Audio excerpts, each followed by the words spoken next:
Ready to move in premium triplex villas at Bachupally APR projects. భారత Chaitanya Yojana party అధినేత బోడి రామచంద్ర యాదవ్ ఫిర్యాదుపై ఎన్నికల సంఘం స్పందించింది.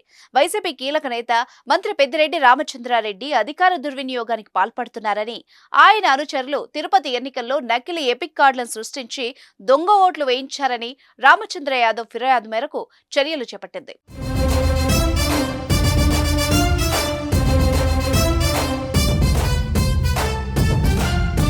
జరగబోయే ఎన్నికల్లో పుంగనూరులో ప్రశాంతంగా ఎన్నికలు నిర్వహించే విధంగా తగు చర్యలు తీసుకోవాలని జిల్లా కలెక్టర్ ఎన్నికల అధికారికి సిఇఓ ఆదేశాలు జారీ చేశారు.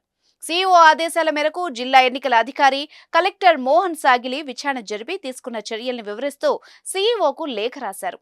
పుంగనూరు నియోజకవర్గంలో మొత్తం 262 పోలింగ్ స్టేషన్లు ఏర్పాటు చేస్తుండగా వాటిలో 182 పోలింగ్ కేంద్రాల్లో వెబ్ కాస్టింగ్ ఏర్పాటు చేస్తున్నట్టు తెలిపారు. ఆ పోలింగ్ కేంద్రాల్ని హైపర్ సెన్సిటివ్ గా గుర్తించి తగు చర్యలు తీసుకుంటున్నట్టు వివరించారు. పోలింగ్ జరిగే రోజు ఆయా పోలింగ్ కేంద్రాల పరిధిలో ఎటువంటి అవాంఛనీయ సంఘటనలు జరగకుండా ప్రత్యేక చర్యలు చేపడుతున్నట్టు తెలిపారు.